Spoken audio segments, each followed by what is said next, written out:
there was a nurse sitting next to him, spoon-feeding him,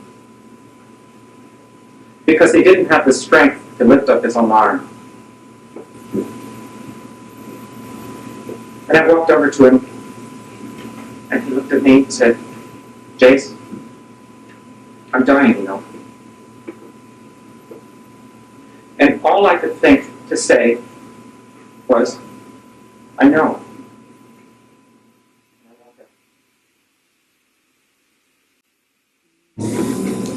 The proceeds from this show are proposed to benefit the Missoula AIDS Council, which does do work in Missoula.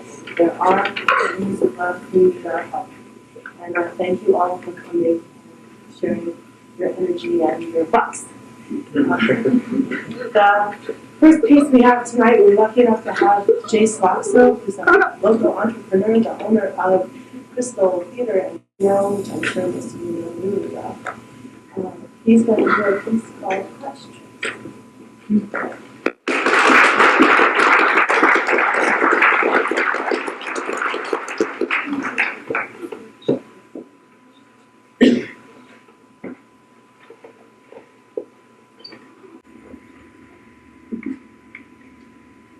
When I was 15, I was in the hospital for one of several surgical procedures. And it was a children's hospital.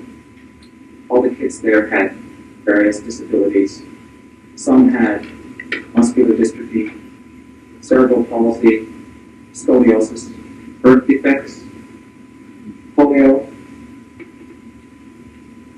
And after I'd been there for about 4 weeks, this boy walked in.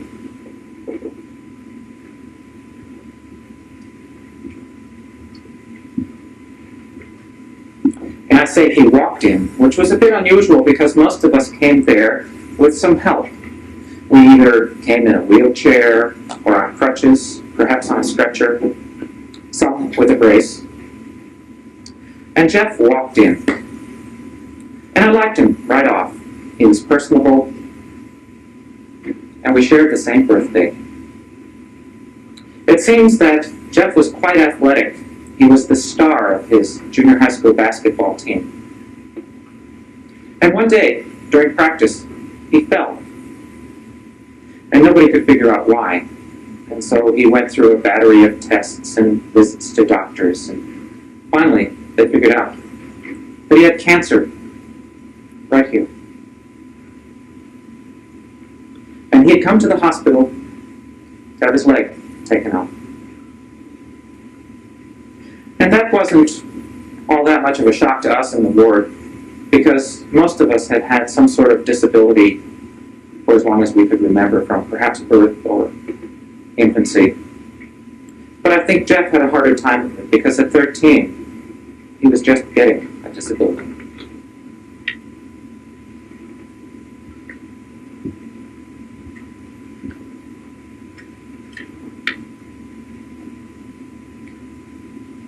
And when he came back from surgery, we were shocked, because they took his leg off. Right? It was as if he'd lost half of his body. Jeff was pretty popular, and because he lived in the town where the hospital was, he had lots of visitors. We had lots of visitors. Lots of girls. I remember Linda Powers. She was 15. She was beautiful. She had blonde hair and blue eyes. And she had this inner beauty. And she liked me.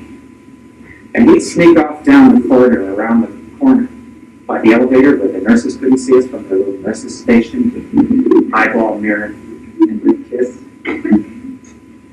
French kiss, and we'd touch. Pretty hot stuff.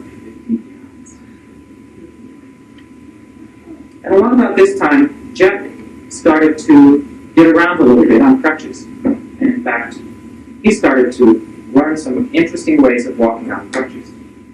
He learned some crutch tricks.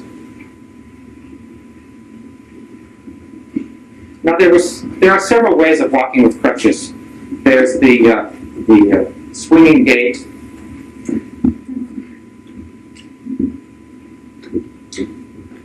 or the one-legged hop, or the two-legged hop.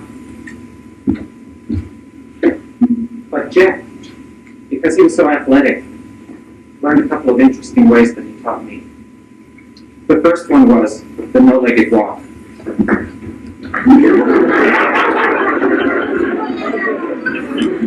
And the second was the no-legged hop.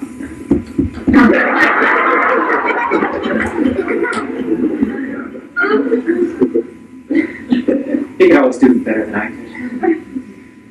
And about this time, I was transferred to another ward downstairs. It was called ADL, or Adjustment to Daily Living, which meant they gave us furloughs to go home. And we went on field trips and things like that. It was very nice to be able to get out of the hospital once in a while. And after I'd been down there for a couple of weeks, Jeff came down. He was transferred there. And I had never seen him happier. He had just gotten an artificial leg. And he started to walk around on it and try it out and practice it.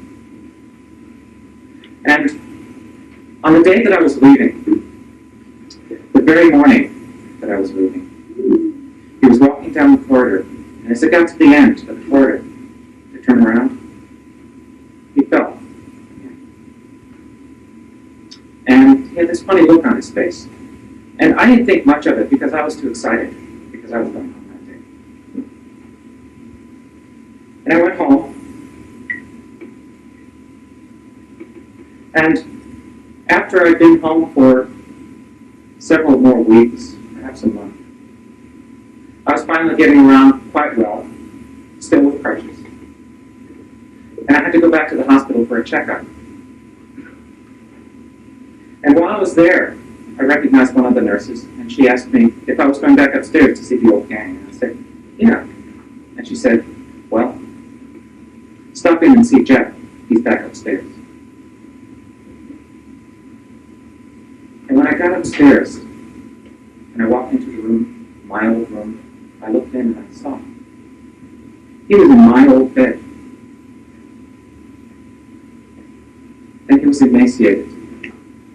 He was like skin and bones. The cancer had spread.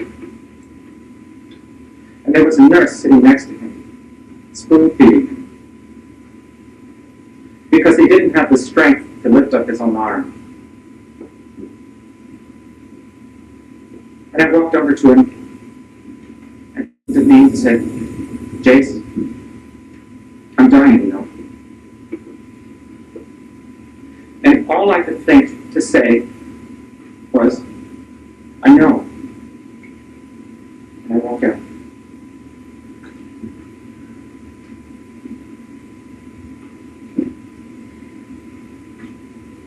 I still use crutches to get around in the morning, to go downstairs and make a cup of coffee, read the paper, take a shower. And sometimes I still practice those little crutch tricks that Jeff taught me. The no-legged walk. Or the no-legged hop.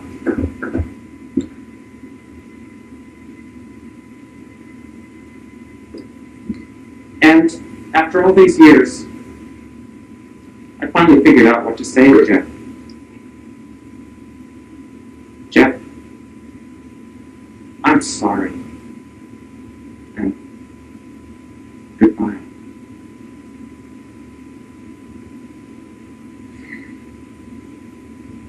And sometimes I think about Linda Powers with her long blonde hair and her blue eyes and how she kissed me.